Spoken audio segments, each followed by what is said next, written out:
दर्शन नमस्ते नमस्कार सम्पूर्ण मेरा फेसबुक साथीहरू लगायत टिकटकका साथीहरूमा हार्दिक नमन टक्राउन चाहन्छु र देश विदेश कुना कन्तरा जहाँ जस्तो अवस्थामा हुनुहुन्छ स्वस्थ मस्त व्यस्त रहनुहोला।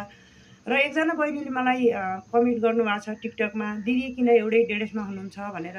म अनेक दिन अफिसमा हुन्छु र शनिबारको दिन म किस्मतको खेल दुखी मनमा खेल्न आउँदाखेरि टिकटक बनाउँछु बहिनी, र म यसको जवाब फेरि दिउँला।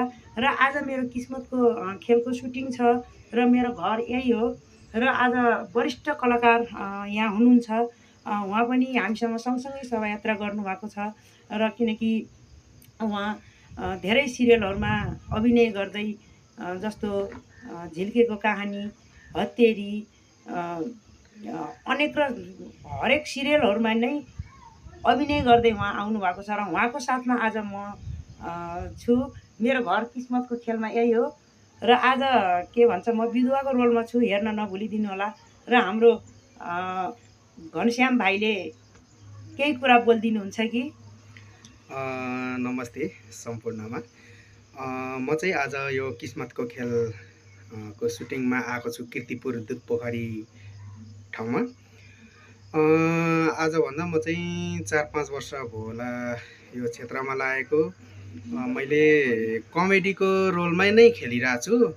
मैले सुरुमा बनाएको कथा मानेको, त्यसपछि हाम्रो यता न उति टेलिसिरियल, त्यसपछि झिल्केको कहानी, अनि प्रधानमन्त्री, किस्मतको खेल, अनि दुखी मन पनि भइरहेको छ, अनि लगायत म्युजिक भिडियोहरू पनि छ।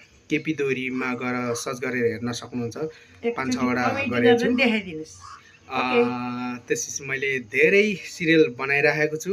हजुरहरूले सबैलाई माया गरिनुहुन्छ भने अवश्य पनि आशा गरेको छु र उहाँहरूसँग जोडिएर काम गर्न पाउँदा पनि म एकदम खुसी छु। म पनि अति खुसी छु उहाँलाई भेटेर है। म पनि यस के अरे म पनि यस किस्मतको खेलमा बाउको रोलमा परेको छु।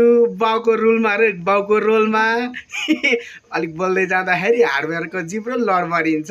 अनि बाउ बनिएर खेलेको छु। मेरो बुढी चाहिँ उता हुनुहुन्छ फुले, म चाहिँ यता छु फेरि ढाडे भनेर कथामा लेखिएको छ। तर मेरो सक्कली बुढी त उतै हुनुहुन्छ, अहिले चाहिँ घरतिर हुनुहुन्छ। अहिले चाहिँ म यहाँ किस्मतको खेलको सिरियलमा सुटिङमा छ र मेरो सिन पनि सकिसक्यो भन्दै सबैले माया गरिदिनु होला। हस् त, धन्यवाद।